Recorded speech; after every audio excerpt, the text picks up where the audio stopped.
Ini adalah ruang CCTV. Keadaan darurat. Target berada di lift. Semua anggota kru harus bergerak cepat. Apa? Apa artinya itu?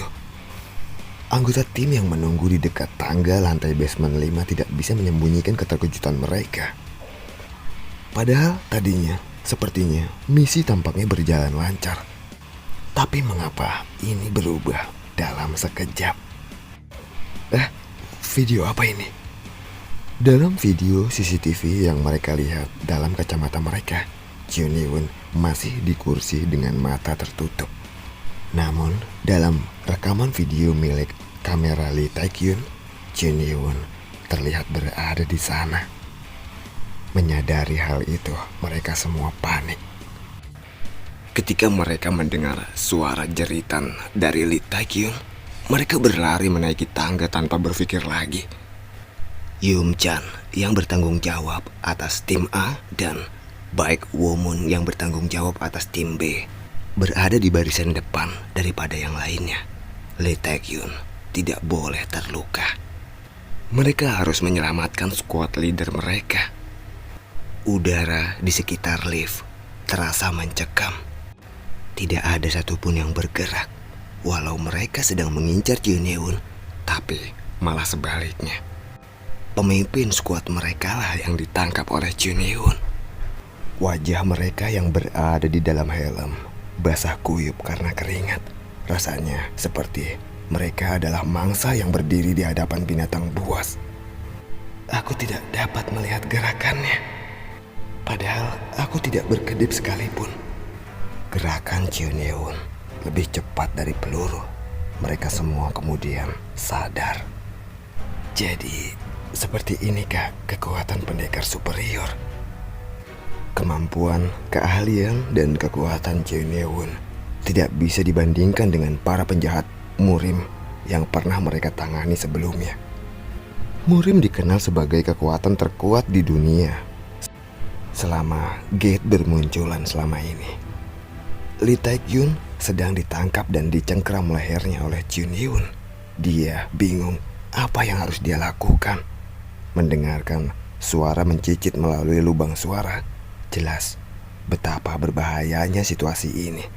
Saat itulah Lee Tae-kyun mencoba berbicara. Apa maksudmu? Kau menunggu? Menunggu siapa?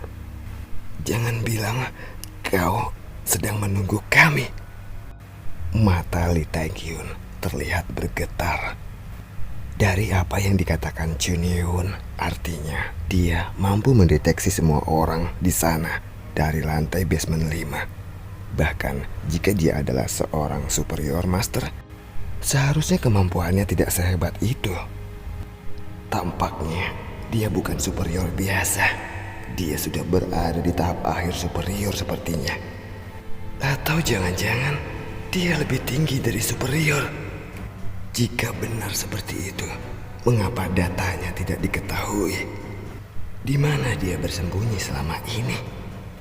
Ada perbedaan yang sangat drastis antara tahap awal dan tahap akhir Master Superior.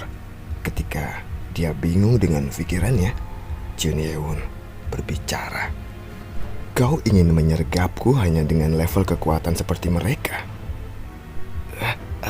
Apa yang kau maksud? Lee Tae-kyun tidak mengerti maksud kata-kata Jun Hyun. Seperti tidak peduli, Jun Hyun melanjutkan kata-katanya. 3 orang dalam tahap Grandmaster, 8 dalam peringkat Master, dan kemudian ada 3 orang dengan energi berbeda, dan 16 orang yang lainnya biasa-biasa saja.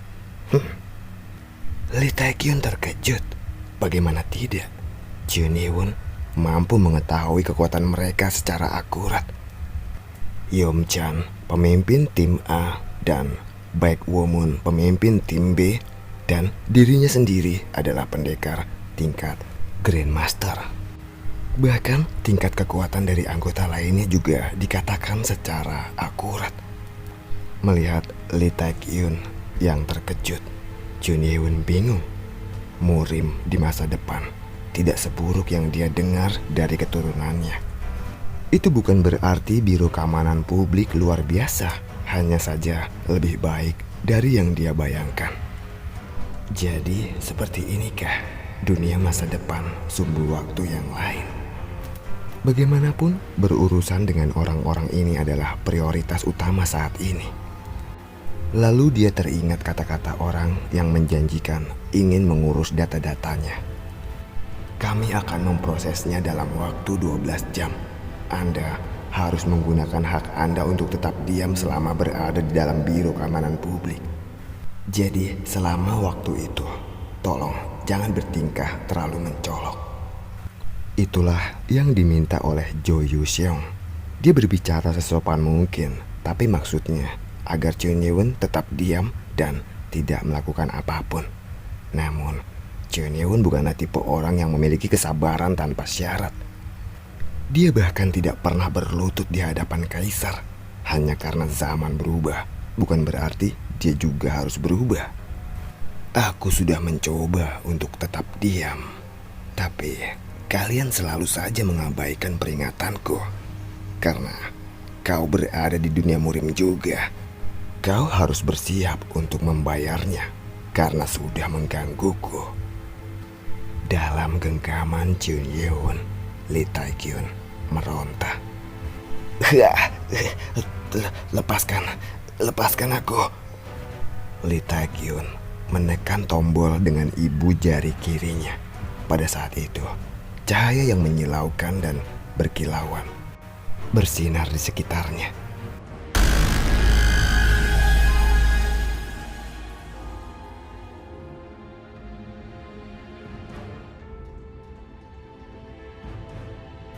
Dan ada percikan-percikan listrik mengalir melalui tangan Chun Ye-won yang sedang menggenggam lehernya. Lee Tae-kyun segera memberitahu anggota penyerang Mobile Strike dengan isyarat tangan bahwa mereka harus menembak saat ini.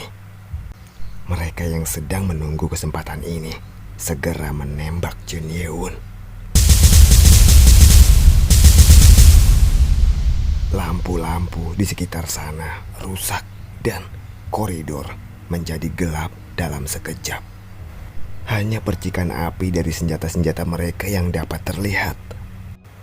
Bahkan mereka menembak tanpa memikirkan keselamatan Lee Tae-kyun. Peluru yang ditembakkan oleh mereka juga mengenai tubuh Lee Tae-kyun. Tapi Lee Tae-kyun sedang menggunakan armor anti peluru. Jadi pelurunya tidak menembus tubuhnya.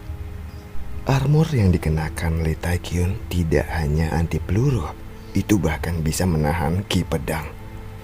Tapi meskipun itu anti peluru, masih tetap menyakitkan saat terkena benturan dari peluru.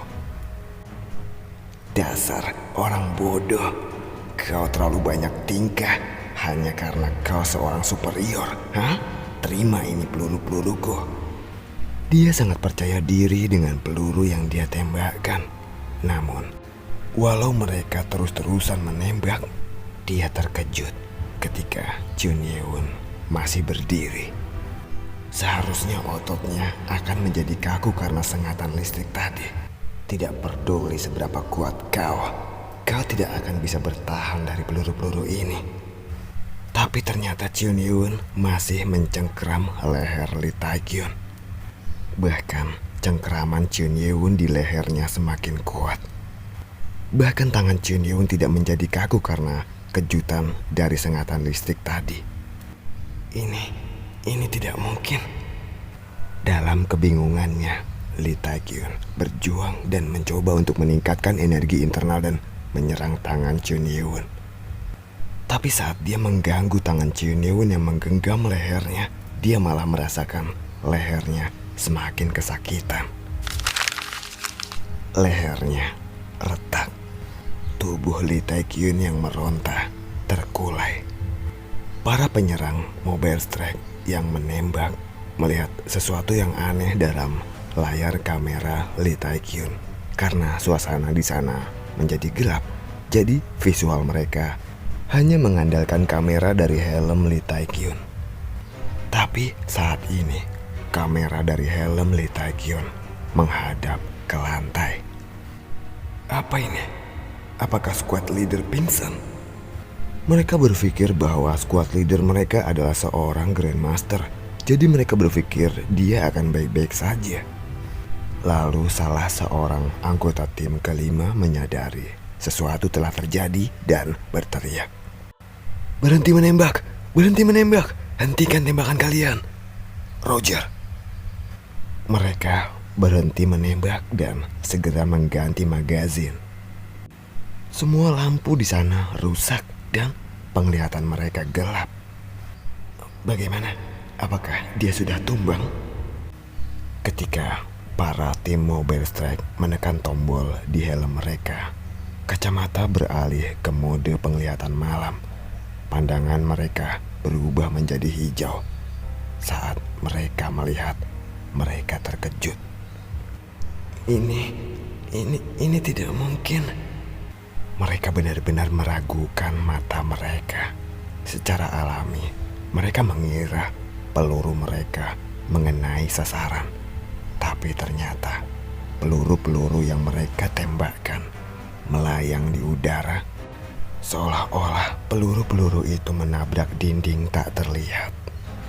Pemandangan ratusan peluru yang melayang sangat mengejutkan mereka.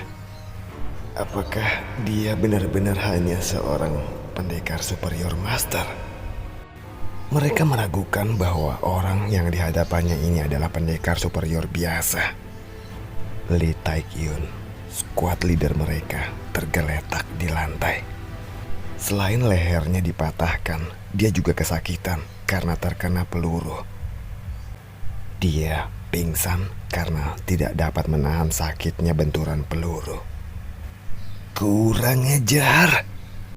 Salah satu anggota berteriak, dan saat itulah Jeon menggerakkan tangannya.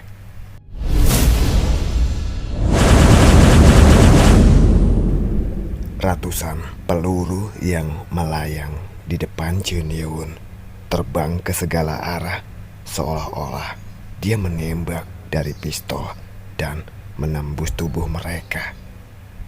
Armor anti peluru yang mereka kenakan seharusnya dapat menahan tembakan senapan mesin dan bahkan sword ki.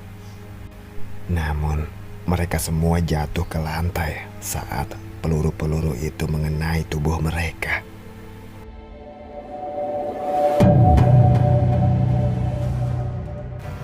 Di dalam ruang CCTV, salah satu dari anggota Mobile Strike tim kelima yang sedang menonton adegan itu memukul meja dengan tinjunya. 9 monitor yang dia saksikan menjadi hitam semua, dan berarti helm mereka hancur. Satu-satunya kamera yang masih menyala adalah kamera milik Lee Tae-kyun yang tubuhnya terbaling lemas di lantai, menunjukkan lantai yang gelap. Sialan, apa yang terjadi di sana sebenarnya? Song Wei Kang yang juga berada di dalam ruang CCTV itu bertanya padanya. Dia tidak tahu apa yang terjadi.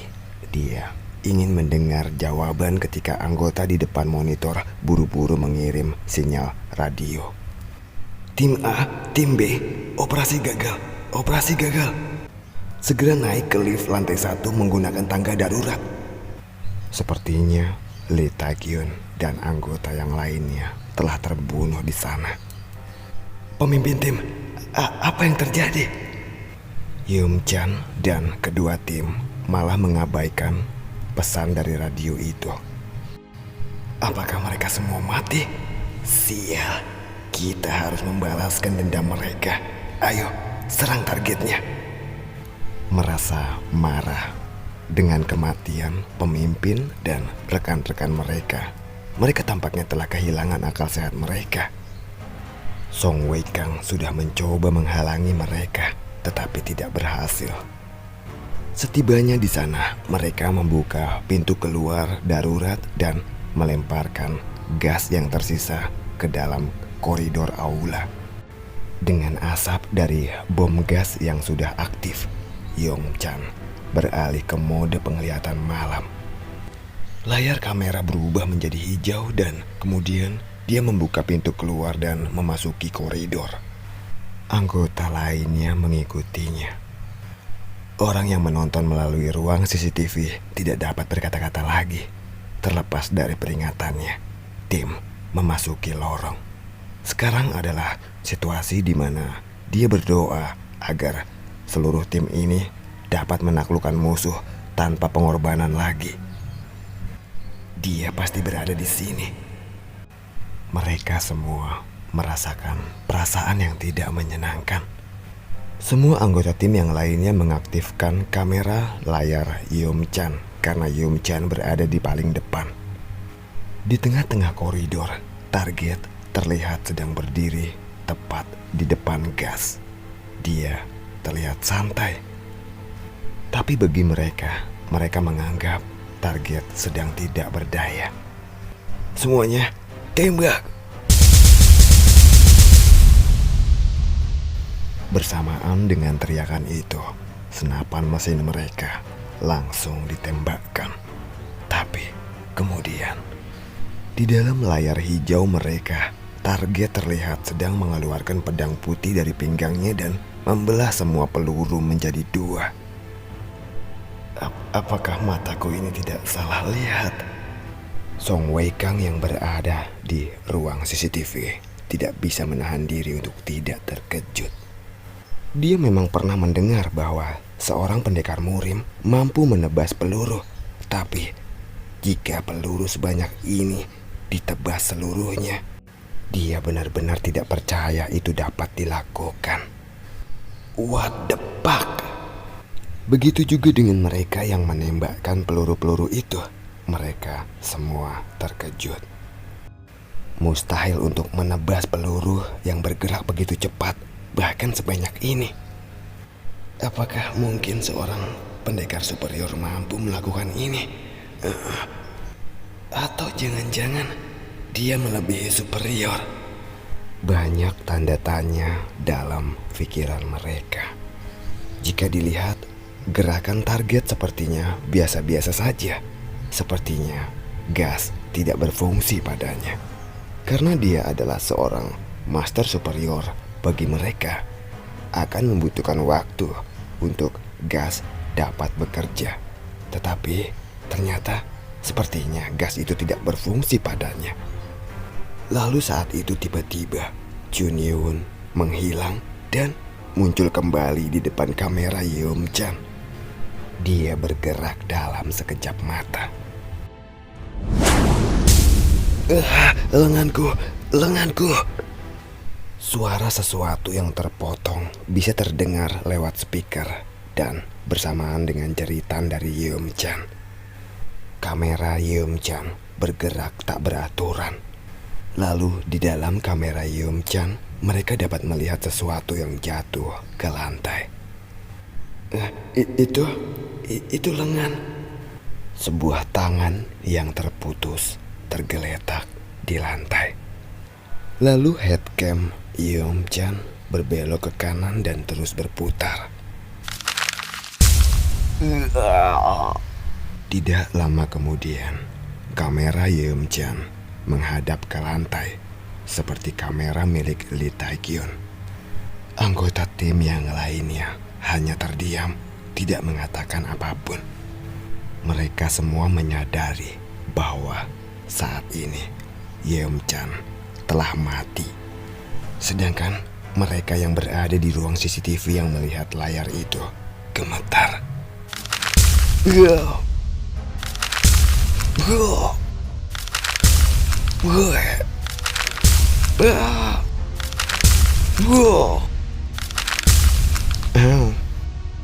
Jeritan terus terdengar di layar kamera CCTV dan semua layar menghadap ke lantai dalam sekejap. Seluruh bulu kuduk Song Wei Kang berdiri saat menyaksikan kejadian itu. Bahkan mereka yang berada di dalam ruang CCTV berdiri tanpa mereka sadari.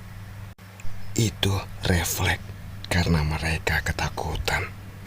Lalu pada layar terakhir yang masih menyala, tiba-tiba muncul seseorang. Itu adalah Jun Yeon. Jun Yeon melihat ke hadapan kamera dan membukanya. Lalu terdengar Jiunyun mengatakan sesuatu dari sana.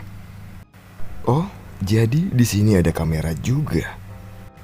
Jiunyun mengetuk-ketuk kamera seolah-olah dia penasaran. Lalu dia menatap ke langit-langit. Dia menatap ke arah kamera CCTV yang tergantung di tembok. Apakah kalian melihatnya dari atas juga? Wajah mereka yang berada di dalam ruang CCTV menjadi pucat.